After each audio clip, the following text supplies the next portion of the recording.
Wal-laili idza yaghsha wan nahari idza tajalla wa ma khalaqad dzakara wal untha inna sa'yakum lasyatta.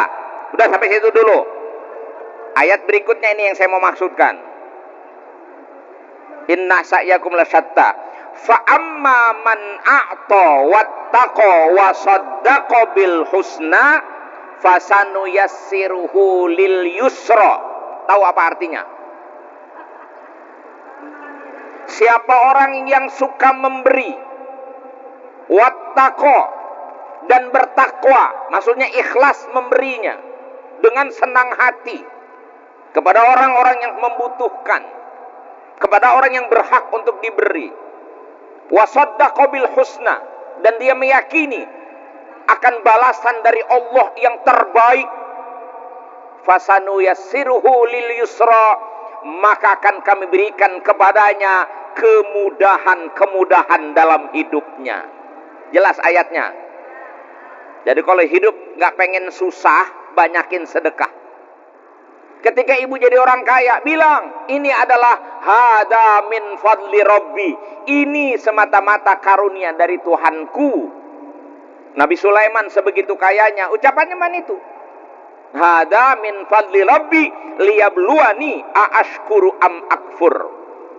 Ini karunia Tuhan untukku, apakah aku bisa bersyukur ataukah aku akan mengkufuri karunia Tuhanku. Jangan bilang kalau kau kerja nggak makan. Sejak kapan ente kerja? Sejak kapan? Ente kerja tuh sejak lulus sekolah. Dari bayi sampai ente gede, ente nggak kerja, makan nggak ente? Kenapa sekarang pakai bilang kalau nggak kerja nggak makan? Kenapa lu berani ngomong begitu? Kenapa? Assalamualaikum warahmatullahi wabarakatuh.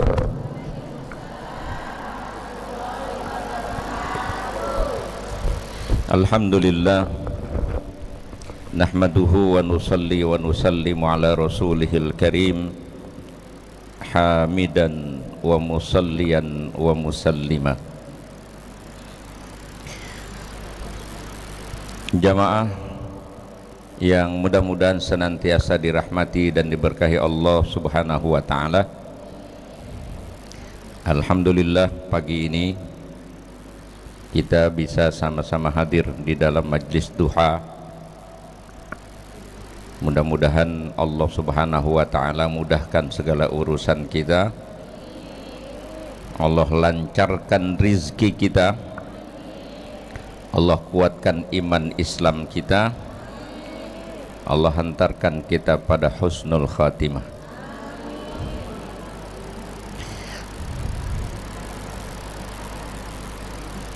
Udah sholat duhanya? Udah. Emang buat apa sholat duha? Nah tuh, sholat duha biar rizkinya banyak.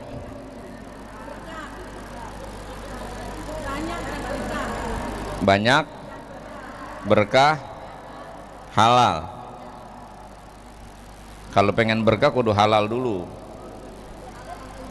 Halalan thayyiban, itu doanya ibu-ibu, doa bapak. Kalau doanya kiai tambah, halalan thayyiban mubarakah min ghairi ta'bin wala masyaqqatin wala dhairin wala ta'bin. Itu. Makanya punya duitnya kagak pakai capek, kagak pakai susah. Nggak dikasih ibu. Ada itu doanya. Saya cuma mau ngingetin bahwa intinya ibadah itu ya ibadah pengabdian kita kepada Allah sesuai dengan tugas dan kewajiban kita sebagai hamba, yaitu beribadah. Jadi diluruskan dulu tuh niatnya itu. Jadi jangan sholat duha ngejar rizki gitu, jangan. Sholat mah sholat aja bu ya, jangan ngurusin rizki ibu, jangan. Sebab kalau fokusnya sholat itu ke rizki, ada beberapa kekeliruan. Yang pertama, ibadah itu kan pengabdian kita kepada Allah. kepatuhan kita kepada Allah, upaya kita untuk mendekat kepada Allah, itu ibadah. Dengan melakukan apa saja yang Allah suka, yang Allah mau. Jadi kalau definisi umumnya itu ibadah adalah kullu qaulin aw fi'lin yuhibbuhullah wa yardah. Setiap ucapan atau perbuatan yang Allah suka dan Allah ridho. Jadi ibadah itu dalam rangka mendekatkan diri kita kepada Allah, bukan nyari rizki gitu. Urusan sholat duha, dijanjikan siapa yang sholat duha akan diluaskan rizkinya, akan dihindari dari kefakiran. Itu urusan siapa itu? Yakin? Ya sudah, jangan ikut campur ya. Ini masalahnya suka salah, suka ikut campur. Nanti akibatnya apa? Setelah umpama 1 tahun melaksanakan sholat duha, kok hidupnya begini-gini aja, nggak berubah-berubah, akhirnya kapok. Itu. Karena ada orang yang berhenti ibadahnya. Sampai ada yang bilang percuma, gue ibadah susah-susah juga. Pernah dengar orang ngomong begitu? Itu karena dasarnya yang salah. Ibadah itu bukan untuk urusan itu. Suruh baca surah Waqiah. Waqiah pagi 17, sore 27. Gitu. Nah, surah Waqiah itu katanya supaya kita terhindar dari kefakiran dan dilancarkan rizki. Itu kan kita dapat riwayatnya begitu. Nabi janji, kalau omongan Nabi kan berarti wahyu dari Allah. Jadi urusan ngelancarin rizki, memudahkan rizki itu urusan siapa? Urusan Allah. Urusan kita mendekat ke Allah. Jangan ikut campur. Itu salahnya gitu, membaca Quran tapi hatinya bukan ke Allah, tapi hatinya ke rizki. Kan sama aja, sama warga diajak kerja bakti sama RW. Kata RW, siapa yang ikut kerja bakti ntar dikasih makan siang sama rokok. Itu yang kerja, bukan nurutin maunya RT dan RW untuk bersihin lingkungan.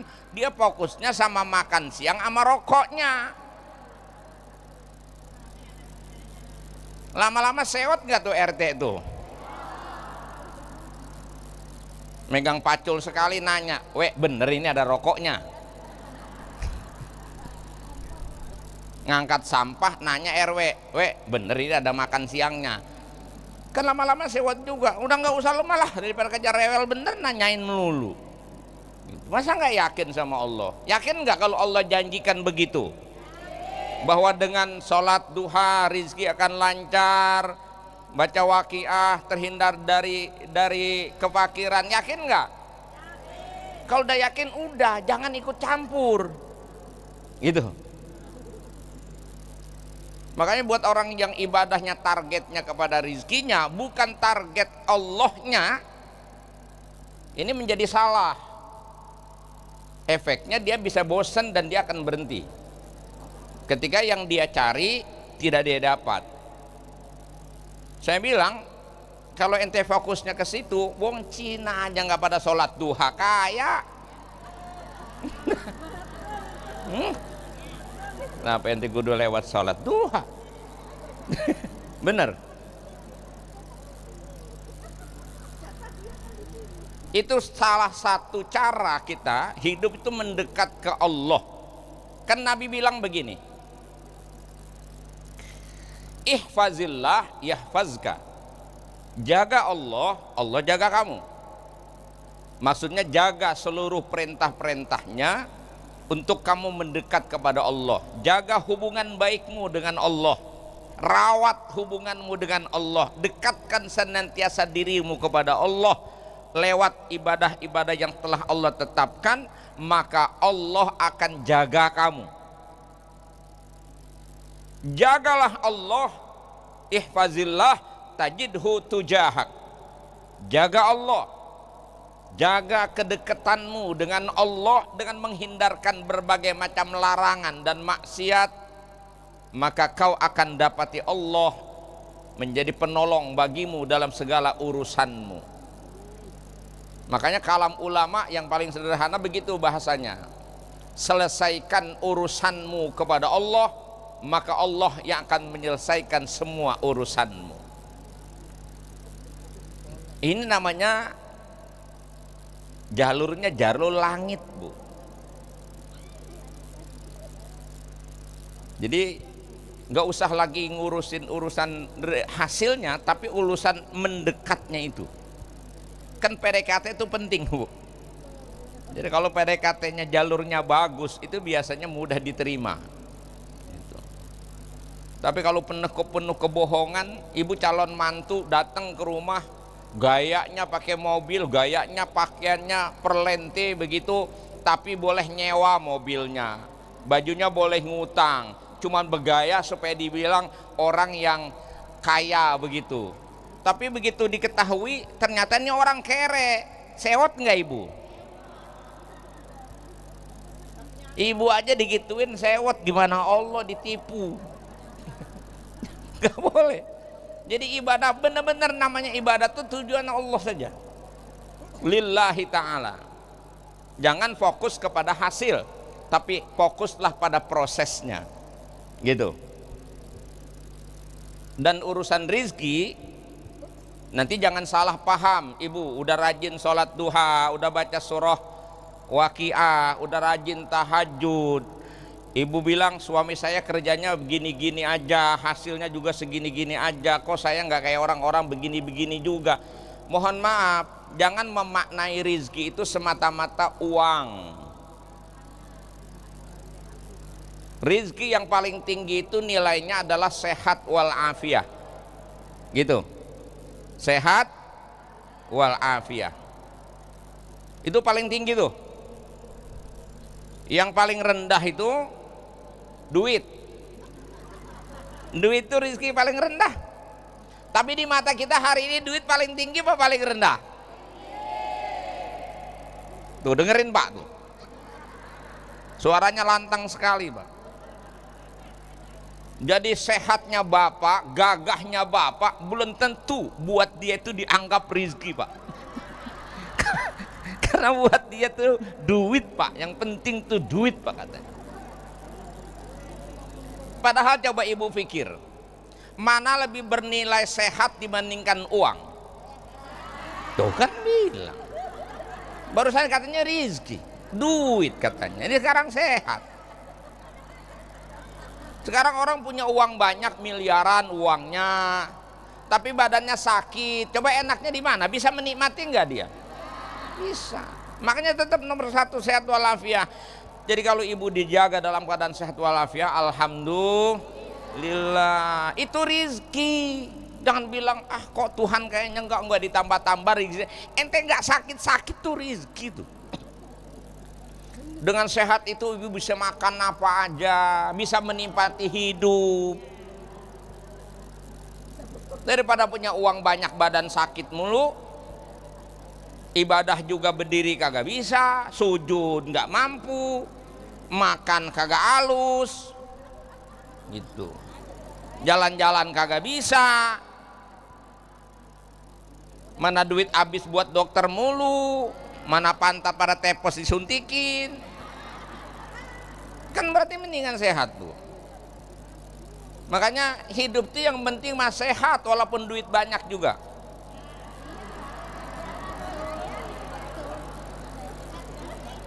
Bener Pak? Hidup itu yang penting sehat, sehat wal afiyah, walaupun duit. Ya kan saya nggak boleh ngomong salah, saya harus ngomong yang bener. Gitu.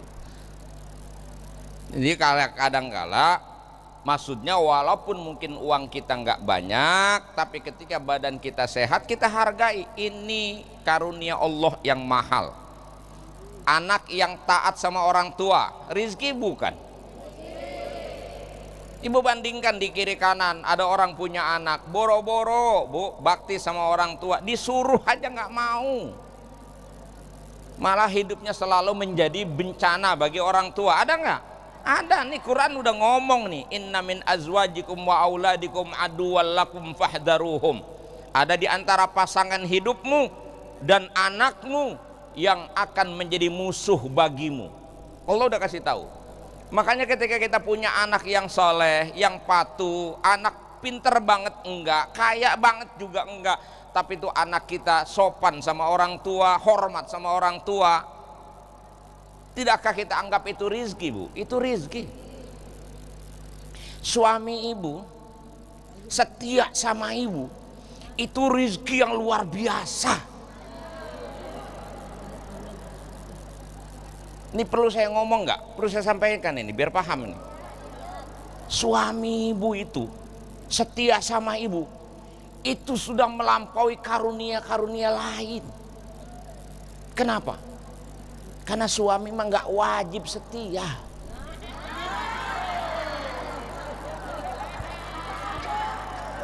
Ibu tanya sama kiai mana? Cek, kalau dia berani jawab, di mana seorang suami wajib setia sama seorang istri? Kalau wajib mempergauli dengan baik, iya. Memperlakukan istri dengan terhormat dan memuliakan istri, merawat, bertanggung jawab dengan hidupnya istri, betul. Perintahnya wa'ashiruhunna bil ma'ruf, ayatnya ada. Tapi untuk setia seorang suami kepada seorang istri, nggak ada ayatnya. Malah yang ada itu fankihu ma tobalakum minan nisa matna wa thulatha wa ruba.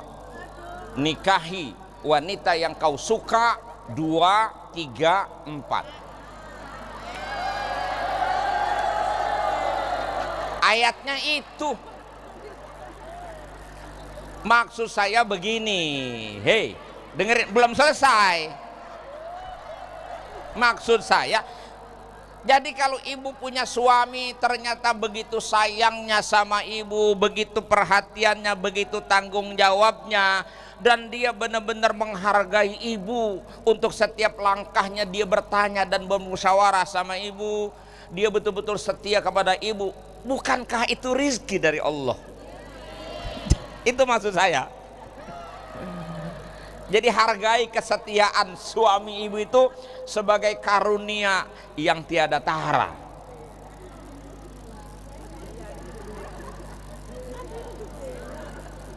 Wong dia punya hak, dia nggak pakai demi ibu kok.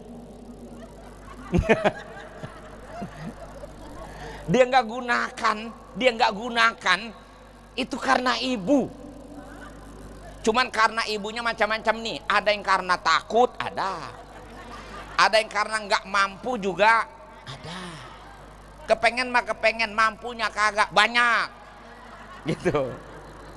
Berani mah berani, nggak mampu. Gitu.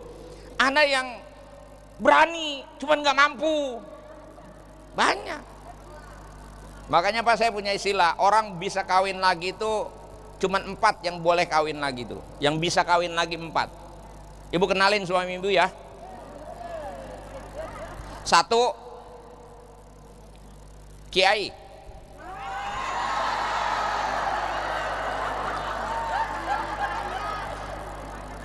Layak dia kawin lagi karena apa? Karena dia bisa ngajarin bini, dia bisa ngurus bini. Yang kedua orang kaya. Jem dulu, ini saya mau sono. Yang kedua orang kaya, karena orang kaya tuh bisa ngempanin bini, bisa ngebiayain bini. Yang ketiga jawara, karena dia bisa ngelindungin bini. Udah berapa tuh? Tadi saya bilang berapa? 1, tokoh agama, karena bisa didik istri. 2, orang kaya, karena bisa ngidupin istri. Yang ketiga jawara, karena bisa ngelindungin istri. Yang keempat orang PA.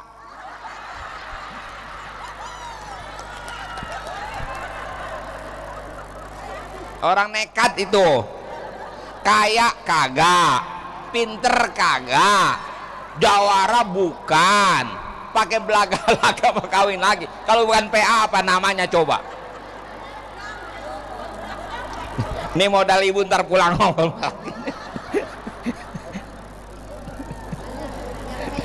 Tadi udah girang bu, nggak jadi, girangnya batal. Dah, saya mau balik lagi urusan rizki. Anak yang soleh, suami yang soleh, rizki. Pak, punya istri soleha, rizki besar pak. Bapak rajin sholat duha, rajin baca waqiah. Jangan ngelihat duit pak. Punya bini yang soleha saja, itu sudah separuh dunia Allah kasih pak buat kita. Bu, apalagi coba. Istri solehah itu pak, pengabdiannya pada suami nggak pakai ngelihat dompetnya mau tebel mau kurus, nggak ada urusan. Itu istri yang solehah tuh, pelayanannya paripurna tanpa melihat setoran. Istri solehah pak, bapak kasih belanja 10 juta seminggu nerima. Itu istri solehah pak. Coba istri yang nggak solehah, istri yang tolehah, dikasih belanja 100.000 seminggu ngamuk pak.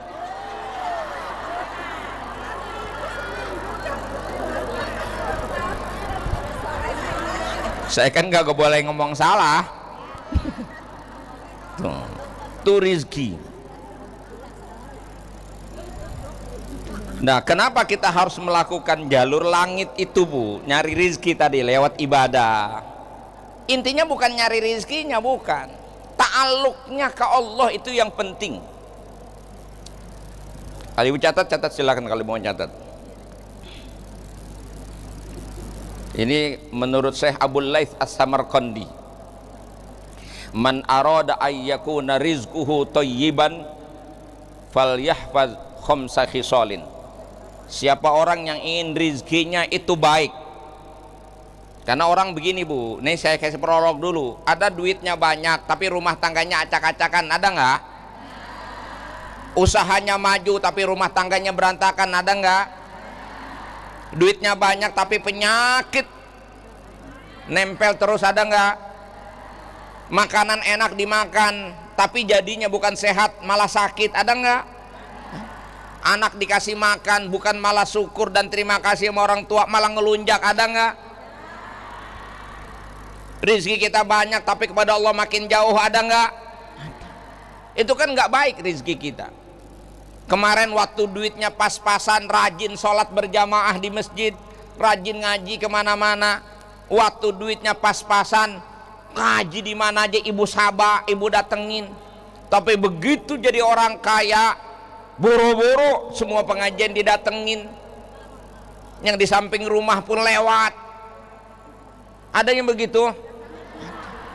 Itu karena rizki nggak baik. Maka kalau rizki pengen baik, pegang 5 prinsip ini, kata Imam Abul Laits As-Samarqandi. 1. Allah yuakhira syai'an minal faraid min ajlir rizki min ajlil kasbi walayan qusa minha. Yang pertama, jangan menunda-nunda kewajiban dan jangan mengurang-urangi kewajiban dengan alasan mencari usaha. Ini lebih khusus kepada suaminya. Dan ibu di rumah tinggal mendukung saja. Ya, suaminya berangkat cari nafkah, ibu di rumah tembus jalur langitnya lewat doa. Ya, jangan lewat nyonyolan, jangan. Gitu. Jangan suka lemes tuh mulut. Ya. Daripada tuh mulut digunakan buat ngomelin laki, mendingan buat doa. Jadi dibantu, jangan nunda-nunda kewajiban. Terus apa lagi tuh? Yang kedua, yang paling penting ini, penting semua sih 5-5-nya. Jadi yang pertama tadi, tuh saya jadi lupa itu. La yuakhira syai'an minal faraid, jangan menunda-nunda kewajiban. Datang kewajiban kerjain. Jangan sampai gara-gara cuman urusan nyari duit seperak 2 perak, sholat ditinggalin. Dapat tapi nggak akan berkah. Yang kedua, kemudian alla yara rizqahu min kasbihi bal minallah. Ini saya bilang paling penting nih, jangan sekali-kali memandang rizkimu itu datangnya dari usahamu, tapi yakini rizkimu itu dari Allah. Wa yara kasbahu sababan li rizkihi, usaha itu hanya sebab untuk jalannya rizki, gitu.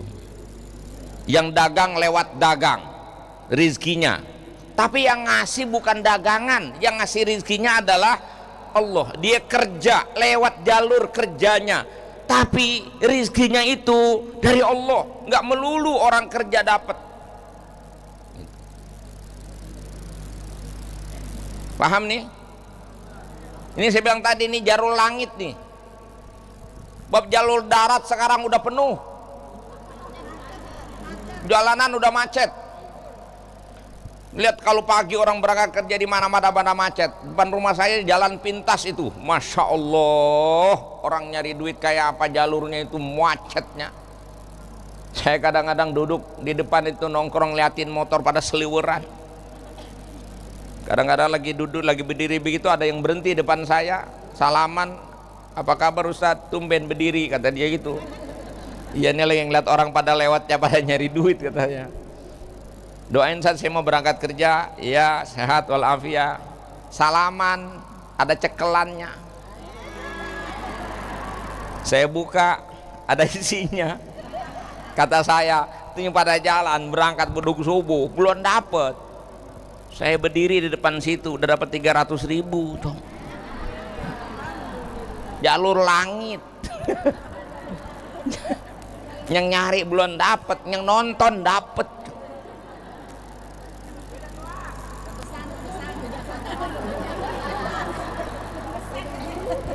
Nih jalur darat udah penuh, tapi apa ditinggal? Nggak boleh ditinggal, wajib ikhtiar, wajib, tetap wajib ikhtiar, wajib dilakukan. Tapi jangan berkata kalau saya nggak kerja nggak makan. Di mana Tuhanmu? Jangan bilang kalau kau kerja nggak makan. Sejak kapan ente kerja? Sejak kapan ente kerja tuh? Sejak lulus sekolah. Dari bayi sampai ente gede, ente nggak kerja, makan nggak ente? Kenapa sekarang pakai bilang kalau nggak kerja nggak makan? Kenapa lu berani ngomong begitu? Kenapa? Yakin rizkimu dari Allah. Jangan bilang rizki itu dari usaha kita. Yang berhasil bilang, oh karena saya pinter maka saya jadi orang kaya. Oh karena saya rajin maka saya punya uang banyak. Oh karena saya irit dan saya pinter nabung maka saya punya simpenan. Itu hanya ikhtiar, tapi hakikat rizkimu ada dalam genggaman Allah subhanahu wa ta'ala. Itu yang saya bilang tadi, jalur langit itu. Jadi usahanya nggak melulu di bawah, nggak melulu di darat. Bahkan hari ini laut aja dipager hari ini, laut dipager. Ntar ke depan bisa langit di kapling ini. Saking padatnya jalur darat nih. Dan orang yang menempuh jalur darat suka lupa. Nih di sini ada firman Allah. Ya. Mau buka-buka silakan, mau dibuka di rumah. Surah Az-Zariyat ayat 22. Surah Az-Zariyat ayat 22. Wa fis sama'i rizqukum wa ma tu'adun. Dan di langit itulah rizkimu dan segala apa yang Allah janjikan untukmu sudah terpatri, sudah tertulis, sudah ditentukan oleh Allah subhanahu wa ta'ala. Rufi'al aqlam wa jaffatis suhuf, kata Nabi. Pena untuk menulis nasibmu sudah kering, penanya sudah diangkat dan tulisannya sudah kering, sudah termaktub di sana. Jadi nyari duit itu, duitnya ada di atas meja, ente nyarinya di kolong, kagak nemu makanya. Duitnya di dompet, nyarinya di kantong, nggak nemu. Temukan keberkahan rizkimu, temukan jalur nasibmu di mana? Ada pada Allah Subhanahu wa taala. Itu yang saya bilang tadi, jalur langit itu. Ikhtiar harus tetap kita lakoni karena kita makhluk yang tinggal di bumi, maka kerjaan kita ya di bumi. Tapi sebagai manusia yang punya Tuhan yang berkuasa dan menguasai semesta ini, jiwa kita tetap nyambungnya kepada Allah Subhanahu. Makanya itu tadi, lewat sholat duha, lewat baca Quran gitu. Paham ya? Keren ini, langsung paham itu. Saya jelasin begini karena saya aja lama banget pahamnya untuk ini. Ibu langsung paham itu, kerennya luar biasa. Paling cerdas ibu-ibu kalau ngaji urusan duit. Maksudnya itu, jangan sampai kita seperti orang-orang yang tidak punya Tuhan, yang mengandalkan rizkinya kepada kerjaan. Kalau orang bilang rizki saya banyak karena saya kerjanya rajin, Bu, karena saya kerjanya kerja keras. Yang kerja keras bukan ente doang, orang miskin juga kerjanya keras-keras. Dipikir orang miskin malas-malas, enggak, orang miskin juga rajin-rajin. Emang yang rajin ente doang. Dan kalau kerja keras itu menentukan rizki, maka yang kerjanya paling berat, duitnya paling banyak siapa? Kuli. Nyatanya kuli rizkinya paling dikit. Kalau rizki itu dapatnya karena kerjanya paling lama, yang paling kaya orang Madura, dia warungnya 25 jam enggak tutup-tutup, dia mantan menjelang kiamat tutupnya.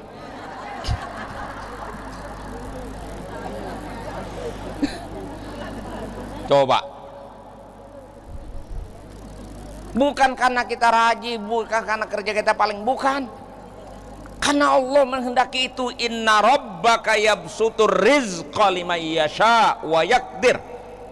Sesungguhnya Tuhanmu lah yang meluaskan rizki bagi orang yang ia kehendaki, dan Tuhanmu juga yang menyempitkan rizki untuk orang-orang yang ia kehendaki. Allah yang punya ketetapan itu. Maka lihat nih, dalam surah Al-Qasas itu, manusia paling kaya itu Qarun, Bu. Qarun itu pernah ngomong, innama utituhu ala ilmin indi.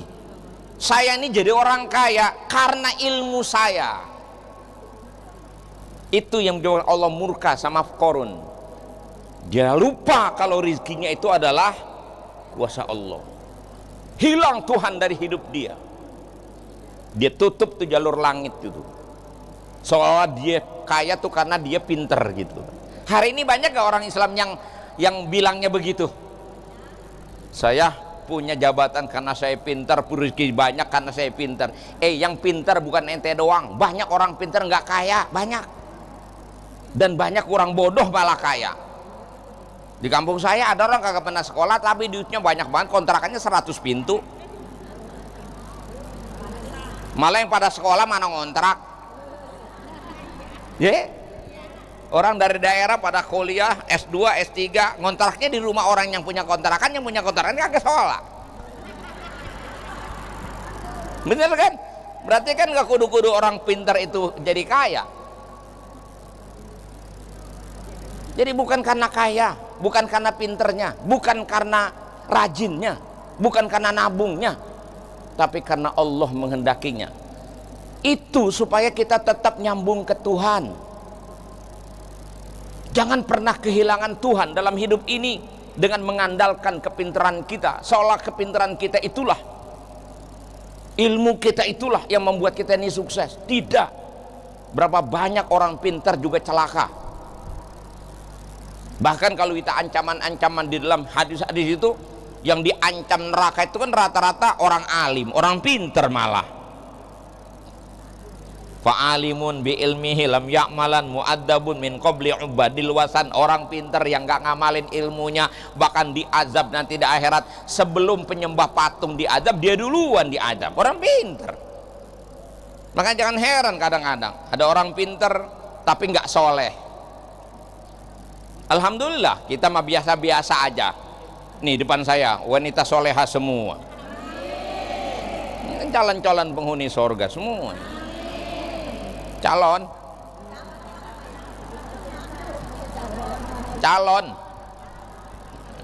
kan bisa jadi bisa kagak itu. Makanya kebangetan pede.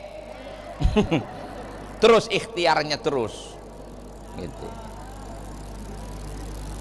Di lima saya mau fokus di sini nih ya. Jadi meyakinkan diri sehingga ketika kita mendapatkan apa yang kita harapkan sesuai dengan ekspektasi kita. Wih, nenek ngerti nggak tuh?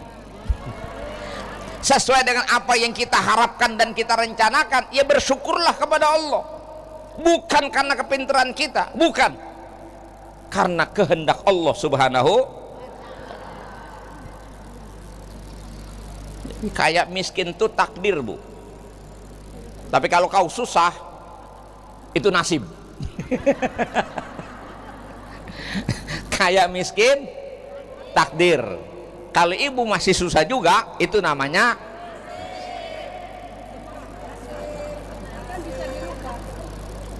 oh ini lama nih ngomong ini, nggak bisa ini.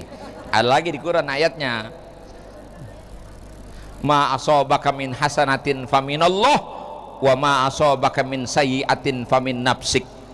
Apapun yang kau dapati berupa kebaikan, nyatakan, yakinkan itu adalah dari Allah. Tapi kalau yang menimpamu berupa keburukan, maka pastikan itu datangnya dari dirimu sendiri. Nasib makanya. Makanya lihat tadi, Allah meluaskan rizki bagi yang Ia kehendaki, Allah menyempitkan rizki untuk orang yang Ia kehendaki. Itu dalam tafsir saya katakan bimuqtado sunanihi, sesuai dengan sunnahnya Allah, sesuai dengan ketetapannya Allah. Makanya kalau yang rajin usahanya, ulet usahanya gitu, hidupnya kagak boros, cenderung lebih kaya dibandingkan yang malas doyan makan ambek gede. Bener ya? Jadi kalau kita susah jangan nyalain Tuhan, mungkin ada yang salah dalam pola hidup kita. Itu udah hidup pas-pasan, gayanya selangit, ada yang begitu? Ada. Nggak boleh punya tiket Romana, mau jalan-jalan mulu, semua tempat wisata di Sabah. Besok aja susah, ngerintih aja, masang dah status, pagi-pagi udah masang status ngeluh, hidup makin lama makin susah aja. Dia yang salah, saya mau disalahin. Jadi pasti ada salahnya. Kalau pagi-pagi jam 9 perut ibu mules, jangan bilang itu takdir, itu salah ibu. Kenapa pagi-pagi ngerujak? Itu masalah. Gitu Pak. Kalau kita sakit, jangan bilang oh ini takdir. Jangan langsung bilang itu takdir. Mungkin ada pola makan kita yang salah. Itu yang harus kita perbaiki. Jadi ta'aluk ke Allahnya itu kita bilang yang baik itu dari Allah, tapi yang buruk pasti ada sebabnya dari kita. Ketika ibu jadi orang kaya, bilang ini adalah hada min fadli rabbi, ini semata-mata karunia dari Tuhanku. Nabi Sulaiman sebegitu kayanya, ucapannya mana itu? Hada min fadli rabbi liyabluwani aashkuru am akfur. Ini karunia Tuhan untukku, apakah aku bisa bersyukur ataukah aku akan mengkufuri karunia Tuhanku. Maka hidup ini semua dipandang sebagai ujian. Orang dikasih jabatan ujian, dikasih kaya ujian, dikasih duit banyak juga ujian sebenarnya. Dikasih susah ujian, dikasih miskin ujian, dikasih sakit juga ujian. Itu mandangnya pakai iman, bukan pakai nafsu. Lagi-lagi bicara Quran, makanya hafalin Quran Bu. Ayatnya semua ada. Kullu nafsin dha'iqatul maut wa nabluukum bisyarri wal khairi fitnah. Kami timpakan kepadamu keburukan dan kebaikan sebagai ujian. Jadi orang dikasih kaya tuh lagi diuji sebenarnya. Ibu dapat duit banyak lagi diuji. Ujiannya apa? Syukur apa enggak? Kalau syukur bakal ditambah, kalau enggak bakal diazab. Yang dikasih susah, dikasih sakit, lagi diuji. Apa yang diuji? Kesabarannya. Sabar apa enggak? Kalau dia sabar, lulus dia, surganya dekat. Tapi kalau dia enggak sabar, ingkar dia sama Allah, berat. Jadi semua diuji, nggak ada yang nggak diuji. Maka itu dalam hidup semua kita punya masalah. Nggak ada orang hidup nggak punya masalah. Cuman ibu nganggapnya ibu doang yang punya masalah. Kalau ngomong sama saudara suka ngomong begitu, enak empok mah hidupnya romanya enak banget, gitu ya. Sama teman juga begitu, enak lu mah romanya hidup lu bahagia banget. Padahal semua orang punya masalah. Nggak ada yang nggak punya masalah. Iman kita semua anak, memang hidup ini masalah. Kalau nggak pengen punya masalah ntar mati. Kalau udah mati dapat sorga, selesai udah masalah. Jadi kalau pengen lepas dari masalah, ya tunggu saja kita masuk sorga. Jangan ditutup pintunya. Putus asa tuh nutup pintu sorga namanya. Apalagi bunuh diri, nutup pintu sorga itu. Sabari, sabar. Ibu tahu nggak? Lebih sulit syukur apa sabar? Lebih sulit syukur, Bu. Syukur tuh nggak gampang. Orang kalau duitnya lagi banyak pilihan. Dia ngapain aja bisa. Mau sedekah bisa, mau pelit juga bisa. Iya kan? Mau duitnya disedekain bisa, buat maksiat juga bisa. Banyak pilihan. Makanya untuk syukur tuh susah. Kalau sabar nggak ada pilihan lain. Orang kalau susah pilihnya apa coba dah? Ya sabar, udah nggak ada pilihan.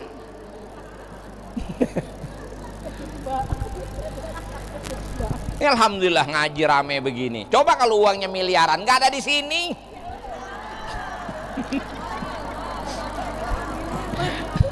Udah dari Jumat udah berangkat nyewa pila. Ini mah orang nggak ada ongkos aja udah ngaji aja udahlah. Enggak Bu, enggak begitu, enggak. Ini mah orang tulus semua, ini mah ahli ibadah semua, tukang ngaji semua. Mudah-mudahan catatan itu ya semakin tebal, catatannya semakin mantap. Aminnya boleh kenceng dan boleh sering, tapi dirasa-rasa sendiri masing-masing urusannya. Kita semakin dekat apa semakin jauh dengan Allah, itu aja yang paling penting ya. Dan jalur langit ini macam-macam jenisnya Bu, bisa lewat sholat ya, kan itu tadi ayatnya, wa'mur ahlaka bis sholah wastabir alaiha la nas'aluka rizqa nahnu narzukuka wal aqibatu lit taqwa.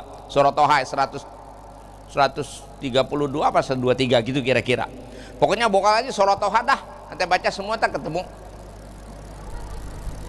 Di surat Toha tuh di belakang, di ayat 123 atau 321 gitu, lupa saya.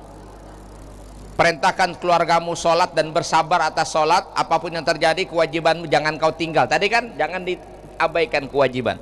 Kata Allah, la nas'aluka rizqa, kami tidak minta kepada mengurus rizki, nahnu narzukuka, kami yang akan berikan rizki kepada kamu. Itu ayatnya jelas sekali. Kemudian lewat ibadah-ibadah yang kita lakukan secara ikhlas. Ini model tadi saya bilang, sholat duhanya kudu ikhlas karena Allah. Jangan mikirin duitnya, jangan. Ya, sholat tahajud, sholat saja yang bener, nggak usah pakai mikir-mikirin segala macem. Apalagi pakai pasang-pasang status. Udah sholatnya disembunyikan, tapi dikasih tahu juga, dipasang alhamdulillah baru selesai sholat tahajud. Sholatnya jam 3, jam 4 masang status. Alangkah indah dan nyamannya malam ini bisa melaksanakan sholat tahajud. Kata malaikat, gua aja belum nyatet, lu udah nyatet duluan. Jadi dengan ketakwaan. Kemudian doa, jalur langit tuh lewat doa. Terus apa lagi? Istighfar itu dalam surah Ar-Ra'd itu ada wa anistaghfiru rabbakum tsumma tubu ilaihi Yumatti'kum mata'an hasanan ila ajalim musamma. Minta ampunlah kepada Tuhanmu dan kembalilah kamu ke jalan Allah, niscaya Allah akan berikan kepadamu kesenangan hidup. Allah akan berikan kepadamu kesenangan dan kebahagiaan. Dipenuhi segala kebutuhanmu ila ajali musamma, sampai batas waktu yang Allah tentukan, sampai mati dijamin oleh Allah. Jadi dengan banyak-banyak dalam surah Nuh juga ada wa qul tastaghfiru rabbakum innahu kana ghaffara yursilis sama alaikum midrara wa yumdidkum bi amwali wa banin wa yaj'al lakum jannatin wa yaj'al lakum anhara. Aku katakan, hendaklah manusia itu beristighfar, hendaklah mereka minta ampun kepada Tuhannya, karena sesungguhnya Tuhan itu maha pengampun. Kalau orang udah minta ampun kepada Tuhannya, yursilis sama alaikum midrara, Allah akan turunkan curah hujan dari langit, yang hujan itu membawa kebaikan. Artinya Allah akan limpahkan rizki kepada mereka. Wa yumdidkum bi amwalin, Allah limpahkan harta yang banyak kepada mereka. Wa banin, dan juga anak keturunan. Bi amwalin wa banin, dikaruniai Allah dengan harta yang banyak dan juga keturunan. Itu lewat istighfar. Yang selanjutnya lewat apa? Lewat sedekah. Nah, ini nih saya mau kunci di sini. Jadi kalau hidup itu pengen masalah, kita dia bilang hidup ini supaya dikasih mudah menghadapi masalah, supaya sukses menghadapi masalah, selamat ngadepin masalah, dimudahkan segala urusan. Quran ngasih tahu sama kita jalurnya lewat sedekah. Rajin sedekah, suka sedekah. Amin. Suka makan daging korban, suka makan daging korban, sering korban.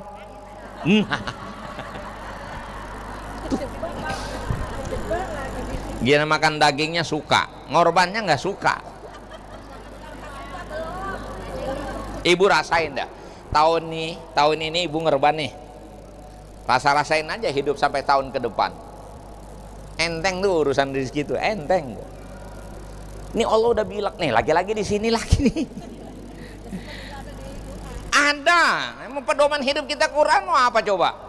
Jangan pernah lari dari Quran. Makanya Quran bukan cuma dibaca-baca doang. Ini prinsip hidup, hudan lil muttaqin. Saya kasih tahu surahnya. Ibu sering lewat-lewatin tuh surah. Apal nih ibu di sini nih, mungkin apal nih. Surah Al-Lail, ada yang hafal nggak? Surah Al-Lail ada yang hafal nggak? Ayo kalau yang hafal saya kasih hadiah. Ayo. Nyaut satu orang saya kasih duit. Ayo. Kagak percaya. Baca yang bener. Tuh ada mic-nya tuh. Ini duitnya kudu dikeluarin. Ayo. Kalau tuntas saya kasih 2 lembar. Ayo. Wih, nggak hafal. Saya tambahin satu lagi, yuk. Ayo. Ayo pegang mic. Ayo pakai mic. Ayo. Ayo. Jangan keburu ditutup nih.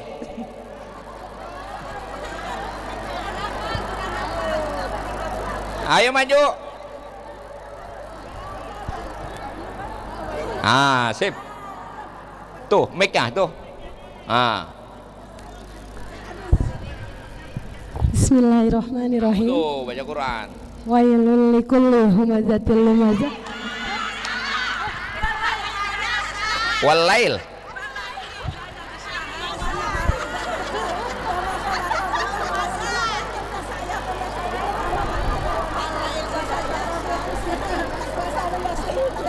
Tadi apa itu? Tadi apa? Tadi wailul. Apal enggak?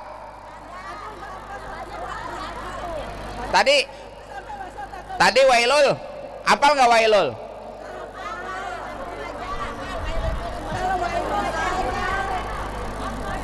Wailul coba.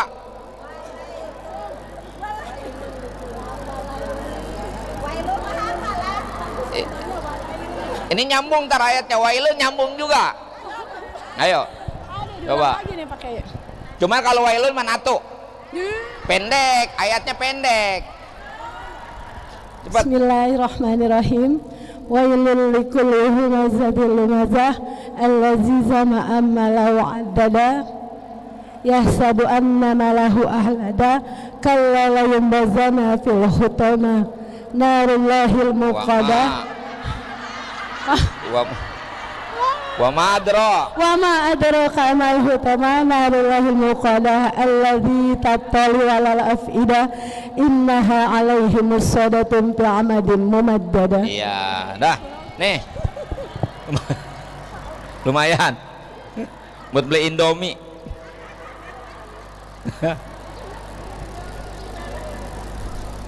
Tuh lihat. Ada yang hafal? Walaili. Dah, saya baca ya. Walaili idza yaghsha wan nahari idza tajalla wa ma khalaqad dzakara wal untha inna sa'yakum lasyatta. Udah sampai situ dulu. Ayat berikutnya ini yang saya mau maksudkan. Inna sa'yakum lasyatta. Fa amma man a'ta wattaqa wa saddaqa bil husna fasanu yassiruhu lil yusra. Tahu apa artinya? Siapa orang yang suka memberi, wattaqo, dan bertakwa, maksudnya ikhlas memberinya dengan senang hati kepada orang-orang yang membutuhkan, kepada orang yang berhak untuk diberi, wasaddaqa bil husna, dan dia meyakini akan balasan dari Allah yang terbaik, fasanu yassiruhu lil yusra, maka akan kami berikan kepadanya kemudahan-kemudahan dalam hidupnya. Jelas ayatnya. Jadi kalau hidup nggak pengen susah, banyakin sedekah. Hello. Hidup ini masalah. Supaya kita mudah menghadapi masalah, ditolong oleh Allah, dimudahkan segala urusan, banyakin sedekah. Kenapa saya ngomongnya ke sini kagak ke sono? Bapak jangan merasa risau. Saya jarang nengok ke Bapak karena yang megang duit di sini. Ibu Bapak nyari yang megang jiah. Jadi kalau ibu pengen mudah, banyakin sering sedekah. Pegang nih ya. Pantang ada orang masuk ke rumah kita keluar tanpa membawa apa-apa. Biasakan tiap hari begitu. Jangan ada saudara kita kek, siapa kek, datang mengajukan hajatnya, minta kepada kita, pantang pulang tanpa membawa walaupun sedikit dari kita. Apa yang bisa kita beri? Apa yang bisa kita bantu? Apa yang bisa kita kasih? Sekalinya ibu nggak punya uang, begitu ibu raba di sini ada kalung, ibu bisa copotin kalung ibu, bilang sama dia, ente silahkan jual, ini insya Allah bisa membantu kesulitan ente, dah ente beresin semua urusan, saya nggak punya uang cash, saya punya ini satu-satunya, mudah-mudahan ini bisa membantu kamu. Bagus nggak tuh? Bagus nggak tuh? Bagus nggak? Bagus. Dikerjain kagak? Itu salahnya tuh. Gitu. Pengemis datang ke rumah ibu, asal udah assalamualaikum, tangannya udah begini, ibu paham? Maksudnya apa? Ibu kasih apa? Dia minta, ibu minta lagi biasanya. Dia udah begini, ibu minta lagi, maafin ya. Dia minta duit, ibu minta maaf, nggak nyambung. Ibu nggak usah kasih gede-gede, kasih 50.000 juga nyengir dia. Kagak percaya dibilang. Pasanuyas, ingat itu ayat. Siapa yang rajin memberi, Allah akan berikan kehidupan yang mudah. Allah mudahkan semua urusannya. Itu ayat Allah. Tapi sebaliknya, dengerin sebaliknya, ayatnya masih lanjutannya tuh. Wa amma man bakhila, siapa orang yang bakhil, wastaghna, dan merasa dia berkecukupan, nggak peduli dengan orang lain, dia hanya memenuhi hajatnya sendiri.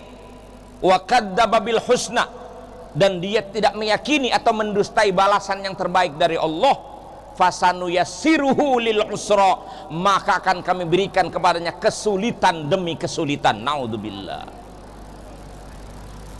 Jadi mulai hari ini kalau pengen mudah, rizki pengen lancar, usaha pengen mudah, urusan pengen dibantu, banyak-banyak memberi. Jangan nunggu kaya untuk memberi. Memberilah supaya kamu jadi orang kaya. Memberi apa? Apa saja. Kalaupun pada asalnya kita nggak punya uang, kata Nabi, antal ko akhoka biwajhin tolik, kau bisa bertemu dengan saudaramu dengan wajah yang ceria. Tabassumu kali akhika sodakoh, senyummu bagi saudaramu sudah merupakan sedekah. Ini duit kagak, manyun iya.